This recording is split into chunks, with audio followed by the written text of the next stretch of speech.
Hi all, welcome back to Finn Bike Run. Bit of a different one today actually. We're going to go through what you need to do your first triathlon. I've had a few questions about this, so I thought actually I may as well do a video. And if a couple of years ago, it would have been quite useful for me as well. So just where I'm at the moment, I'm in about a month away from the European Championships, so deep in training for that. Training's going well. Had a little bit of a niggle about a couple of weeks ago, but just took it as a deload week, and I've come back pretty strong from that.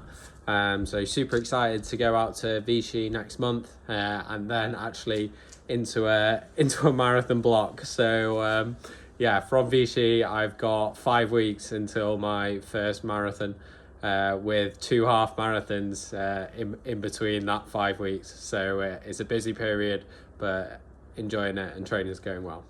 Okay, so you're thinking of doing your first triathlon, but you don't know where to start. You don't want to spend too much money because you don't know if you'll really enjoy it or not. So you've come to the right place. This is the absolute necessities of doing your first triathlon, and I'm pretty sure you're gonna love it if you get these things and give it a crack. So we'll start off with the swim. This is the only slight one where it's a bit different. So I expect if you're doing your first triathlon, you'll do a sprint, which is often pool based. So what you'd need for that is actually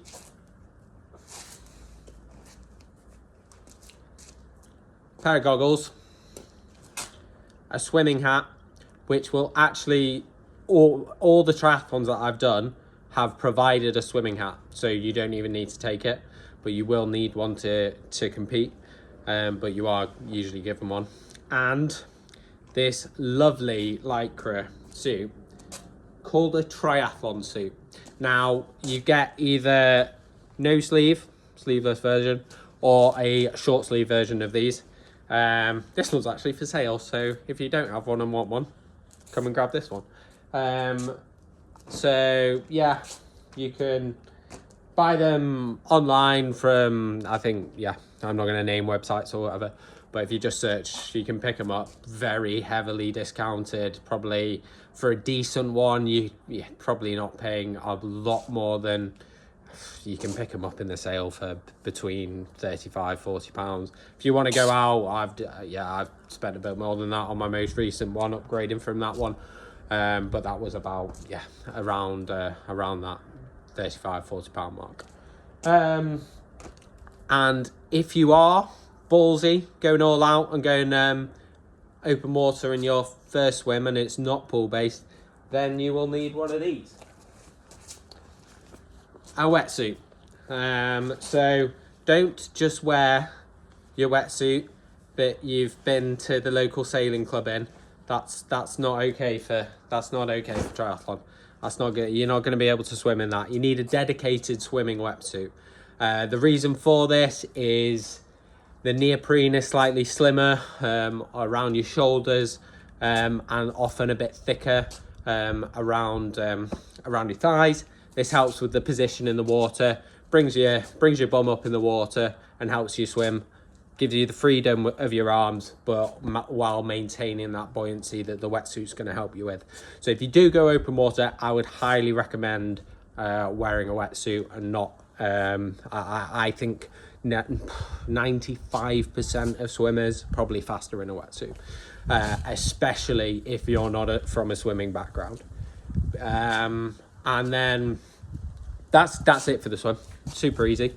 And now onto the bike.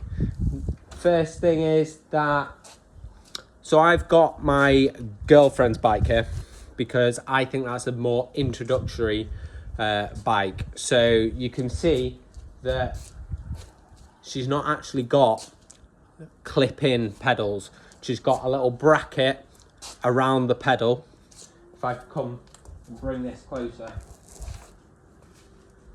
So you can see that, a pedal with a bracket around it, this little strap that will enable you to wear trainers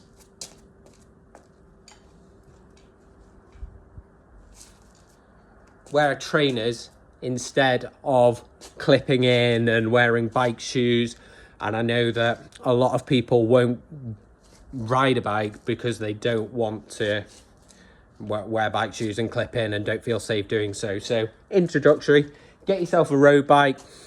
I've bought all my bikes off Facebook Marketplace.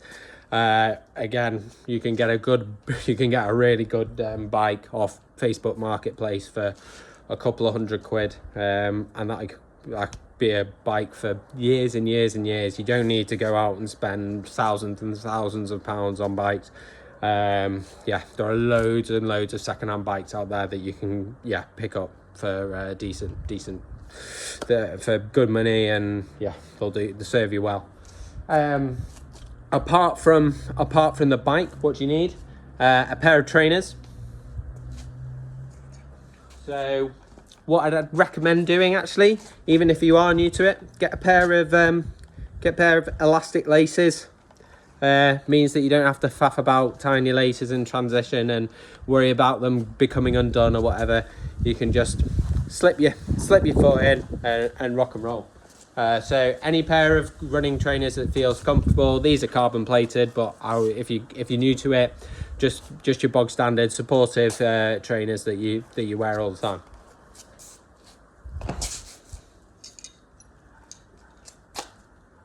Now, this is where it scares a few people. So what you should really carry with you if you're doing a bike is puncture repair kit. This is probably more for your training than the actual race, but you should take it on a race anyway. Now, you'll see there's a little saddle bag on the back of the bike. In that saddle bag, the necessities are a spare inner tube, a handheld pump, some tyre levers, and the trusty little Allen key. Now, you can do a lot of things on a bike with this, mainly adjusting your seat post if you find that it drops or whatever. But definitely carry one of these, and then that will enable you to change a tire if it does blow. There's often someone on course that'll help you at these events. So if you don't know how to change one, don't stress it. I'm sure someone will come and help you.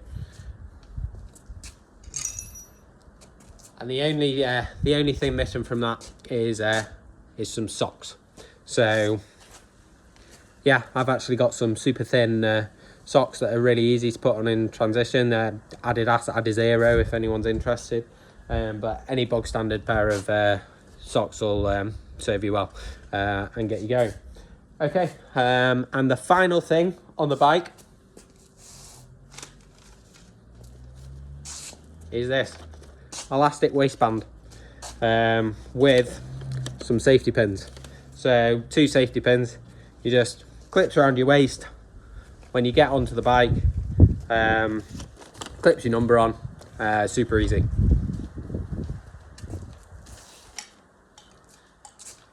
And that's it for the bike. And then finally, well, obviously you got your helmet as well, which is on the floor there.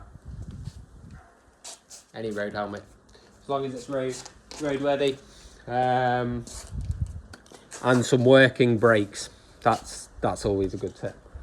So we've been through everything for the bike, and then onto the run. Now, if you've done what I've said for your first one and you've worn trainers, then that's it.